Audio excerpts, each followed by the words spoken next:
Добар ден, почитувани гледачи, го следите најновото издание на емисијата Огледало на здравјето. Денеска ќе говориме на тема најчести гинеколошки проблеми за кои што треба да е информирана секоја жена.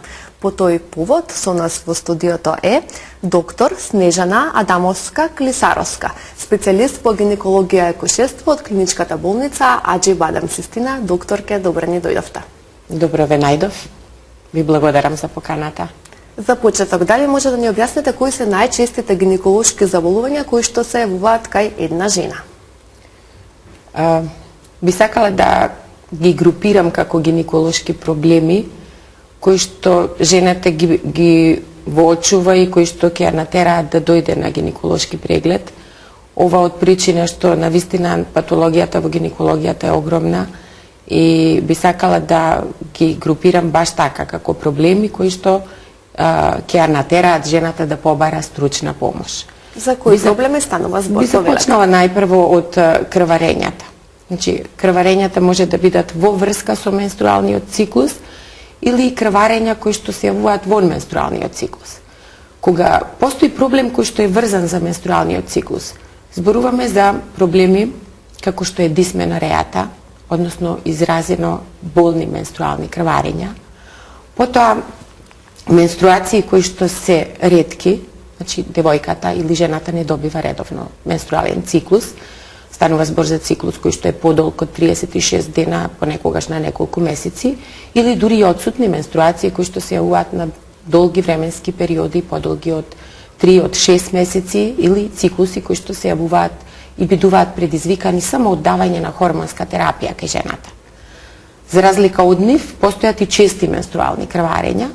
Тоа се крварења кои што доаѓаат на кратки временски интервали од 21 и пократки од 21 ден.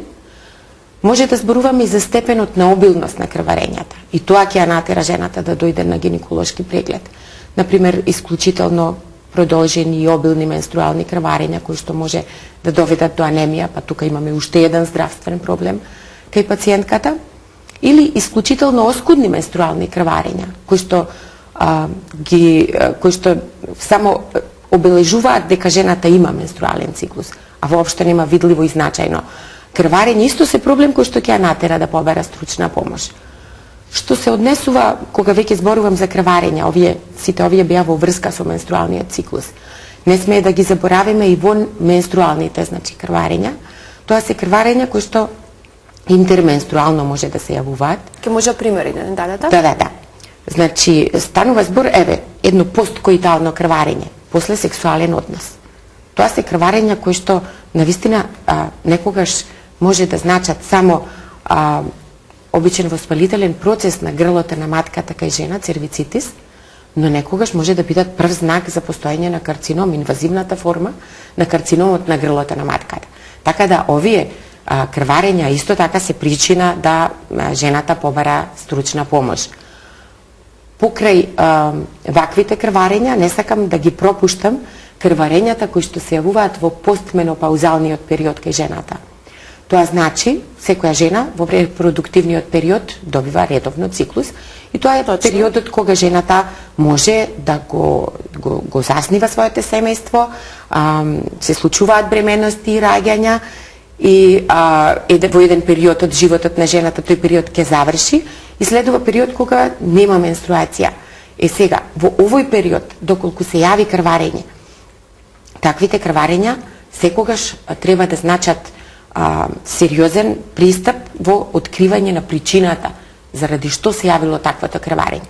И пак пример, може да е банална причина, еден атрофичен колпит, значи атрофични промени на епителот на вагина кои се јавуваат заради недостигот на хормони, може да биде причина за оскудно крварење и појава на такво крварење и многу лесно може да се реши, значи откако знаеме за што станува збор, но многу значајно е во овој период да знаеме дека карциномите кај жената се застапени на ендометриумот на матката и тие многу честа причина за вакви постменопаузални крварења.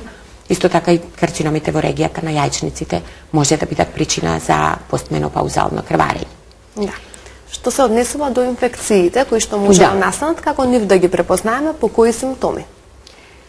Кога станува збор, значи, јас една група на проблеми, кажав, крварења, сега друга група на проблеми треба да бидат вагиналниот исцедок и предизвикувачот на таква една состојба, односно инфекциите на женскиот генитален тракт. Видите, многу причинители постојат кои што можат да предизвикаат инфекција. Не само од причинителот, туку и од општата состојба на организмот на жената, од состојбата на имунитетот. Зависи како ќе се изманифестира одредена инфекција. Значи, станува збор за бактериски, за габични инфекции, инфекции со хламидија, инфекции од трихомонас, сексуално преносливи, херпес симплекс вирус, хумен папилома вирус.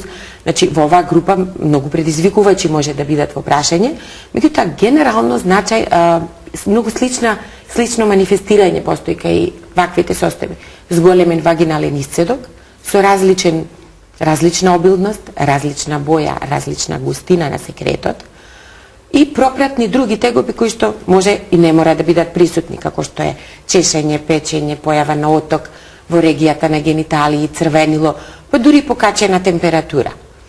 Сега, во зависност од степенот на изразеност на тегобите, работата на гинекологот е да открие за каков тип на инфекција станува збор и како истата ќе ја лекува. Исклучително е важно да се лекуваат инфекциите. Значи, во нивната рана фаза, кога за прв пат жената ќе ги примети симптомите. Ова од причина што кога таквата инфекција бидува занемарена, значи кога инфекцијата трае и продолжува, во одредени случаи имунитетот на организмот ќе се избори да ја локализира и да не биде тоа прогресивен тип на воспалителен процес. Меѓутоа, во еден дел од случаите, ваквата инфекција станува по асцендентен, велиме, нагорен пат, стигнува до грлото на матката, потоа станува збор за воспалителен процес на ендометриумот, значи ендометрит, и се шири према тубите, односно према фалопиевите туби, тоа се парен орган кој што овозможува комуникација помеѓу јајната клетка и сперматозоидот, и на таков начин и оплодувањето дури се врши во ампуларниот дел на тубата и оплодената јајна клетка со помош на функцијата на тубите се враќа назад во матката за да се имплантира и да се започне една бременост. Сега. Дали тоа значи дека може да се доведе до неплодност доколку не ги лекуваме овие инфекции навремено? Точно вашето прашање, сосем само што имав намера да зборувам за можноста за неплодност кај ваквиот тип на воспалителни процеси. Значи, тубата е исклучително нежен орган. Таа има свој не е само цевчест орган и канален орган, туку има и своја функција. Ако од било која причина воспалителниот процес ја нарушил функцијата на тубата или уште повеќе ја затворил тубата, тоа е една од причините за неплодност. Немањето на комуникација, значи помеѓу јајната клетка и сперматозоидот, значи неможност за зачнување, за забременување. Но од друга страна пак нарушувањето на низината функција, исто така од воспалителен процес, може да значи висока можност да се направи вонматерична бременост. Значи, кај овие пациентки кои што поминале еден процес на воспаление во малата карлица, и текако постои зголемен ризик од појава на вонматерична бременост. Колку често треба една жена да оди и да прави гинеколошки прегледи? Во нашата пракса советуваме еднаш годишно редовно да доаѓаат на преглед. Во текот на тој гинеколошки преглед, гинекологот со помош на ултразвук ќе ги прегледа внатрешните генитални органи, големината и структурата на матката, на јајчниците, оваријалните резерви кај млада една девојка, за да може навреме да воочи доколку се намалени тие оваријални резерви, да сугерира бременост поскоро во животот. Сето тоа е работа на гинекологот кога го врши тој, да кажам, превентивен гинеколошки годишен преглед. Со помош на земањето на пап тест ќе се исклучи постоењето на атипични клетки во регијата на гениталните на грлото на матката, а со тоа и многу навреме ќе се обоочат предканцерозните промени на грлото на матката и би овозможиле, значи, со такви редовни прегледи да го искорениме, да речам, карциномот, инвазивната форма на карциномот на грлото на матката. Би сакала да додадам дека доколку жената нема проблем, значи, пак ќе треба да доаѓа еднаш годишно на преглед. Меѓутоа, секогаш сакам да ги нагласам проблемите, односно главните симптоми во гинекологијата, кои што треба да ја наведат да дојде на преглед во секое време, не само за редовен гинеколошки преглед. Да, тоа би е интересирала секоја жена. Во може да ги објасните? Во гинекологијата не смееме да ги игнорираме. Во гинекологијата главни симптоми се крварење, болка, зголемен вагинален исцедок. Значи, главни 3 симптоми се овие. Меѓутоа, како ќе бидат искомбинирани, во која интензитет ќе се јават, дали ќе има и други пропратни тегоби, тоа е работа на гинекологот за да утврди за кој тип на заболување станува збор. Еве само со пример. Значи, еден миом на матка може да нема никакви симптоми, да биде случаен наод во текот на еден превентивен гинеколошки преглед. Но истиот може да даде интензивни крварења и да доведе до анемија, заради големината и притисокот може да даде болка. Значи, од никаква симптоматологија може да има изразени симптоми.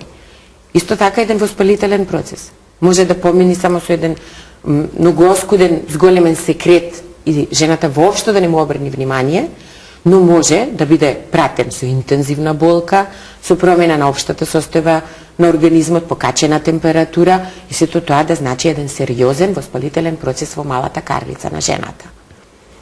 Дел од жените сметаат дека гинеколошките прегледи се непријатни, ги сметаат за болни. Не може да ни објасните како изгледа еден гинеколошки преглед, поточно како се изведува тој во клиничката болница Аџи Бадем Цистина.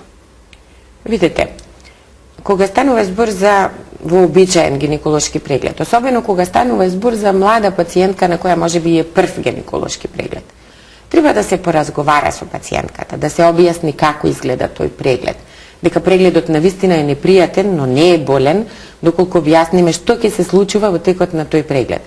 Нашите столови кои што служат за гинеколошки преглед навистина се адаптирани да обезбедат една пристојна, една позиција на жената и да го минимализираат можноста да се јави болка во текот на прегледот. Користиме инструменти кои што се со температурата на телото, значи со 37 степени Целзиусови, така да се избегнува оној непријатен момент на допирот на метал кој што е ладен. Значи, се трудиме од сите аспекти во една пријатна атмосфера да се одвива, се разбира, да се испочитува максимално приватноста на пациентот, значи пациентот е сам со гинекологот, да може да ги каже своите проблеми, да се велам да објасниме точно како тој преглед изгледа и да и овозможиме на пациентката колку и да е непријатен навистина да не биде воопшто болен. Каква е свесноста на жените во моментов? Доаѓаат ли тие на гинеколошки прегледи превентивно или обично доаѓаат кога чувствуваат некаков вид на болка или нешто невообичаено кое што им се случило?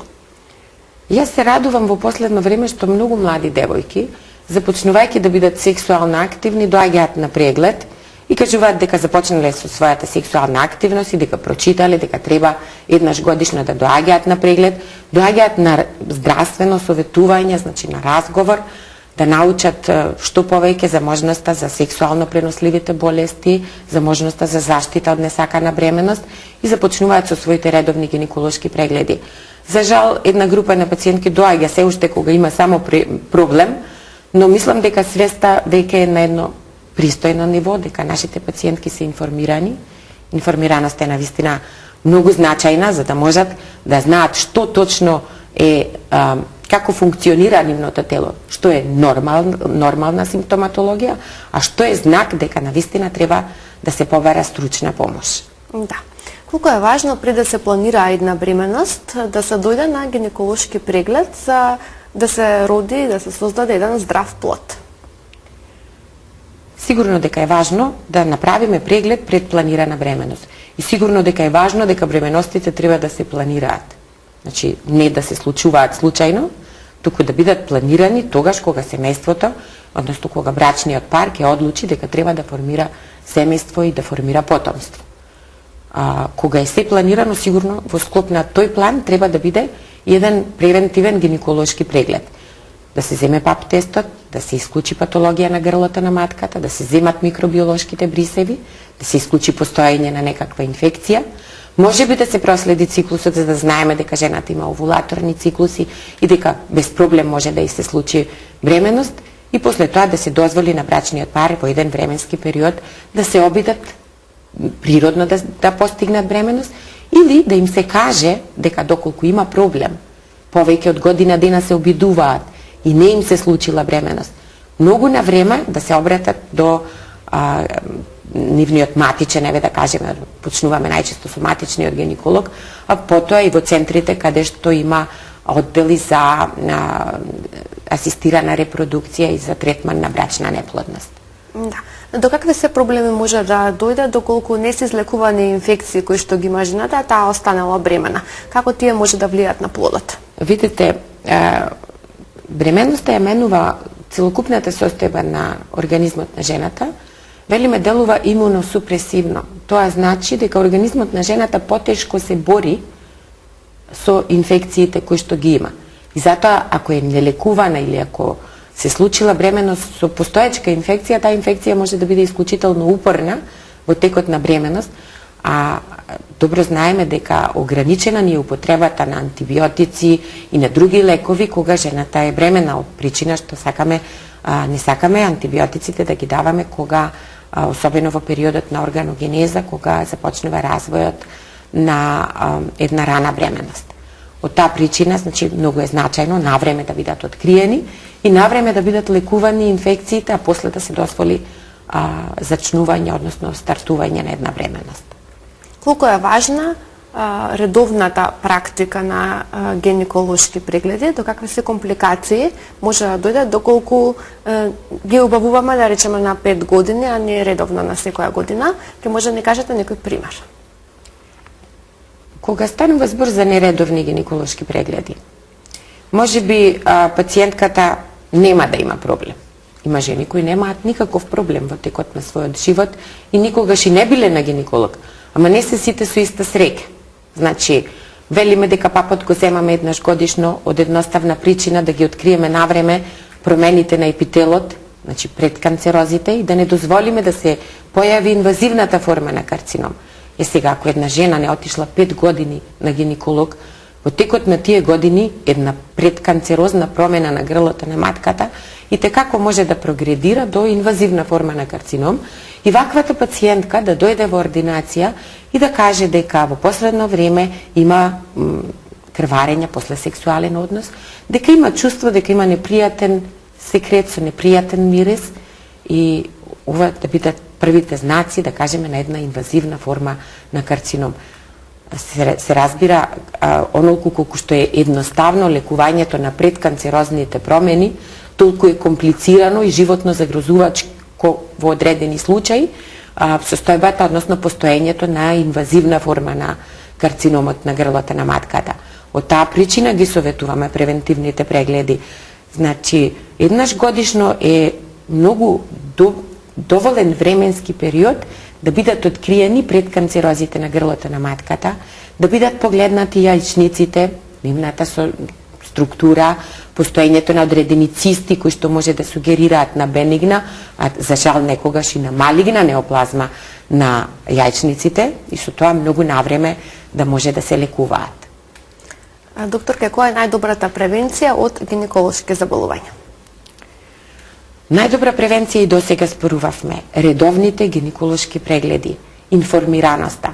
Значи, ако една пациентка е информирана како незиното тело функционира, ќе знае многу навреме да ги препознае сите промени, сите проблеми кои што може би значат патологија. Велам може би, затоа што не секогаш зголемен вагинален секрет, не секогаш значи инфекција. Во одредени фази на циклусот тој се менува, ама доколку жената биде информирана и се објасни што тоа значи, нема да ги прифати тие симптоми како патологија и нема да ги паничи, туку точно ќе знае да препознае симптом кој што треба да ја доведе на гинеколошки преглед. Најдобро лекување е превенцијата на болестите, значи да не дозволиме да ги лекуваме, туку да знаеме како превентивно да се однесуваме, односно доколку се јават, многу навреме да бидат откриени и со тоа многу навреме да бидат санирани. Доктор Адамовска, за крај на вашето гостување во нашата емисија Огледало на здравето, дали би сакале да упатите совет до гледачите кои што да следат? Во контекст на целата емисија цело време зборуваме за тоа што значи превенција, што значи редовен гинеколошки преглед, што значи здравствено советување во врска со планирање на семејството, несакана бременост или неможност да се постигне бременост. Сето тоа значи дека младите девојки, дека жените во репродуктивен период, па и оние кои што се во постменопауза, треба редовно да доаѓаат на преглед. Прегледот секогаш ќе биде изведен од стручен гинеколог, значи да дозволат да им се укаже стручна помош секогаш кога имаат проблем, а рутинските прегледи доволно е да ги прават еднаш годишно. Во тек на тие прегледи пак може да побараат мислење, здравствено советување и да бидат правилно насочени за понатаму во животот. Ви благодарам за тоа што одвоивте време и бевте дел од нашата емисија Огледало на здравјето. Се надевам ќе се видиме во некоја следна прилика со нова интересна тема. Ви благодарам за поканата. Благодарам уште еднаш.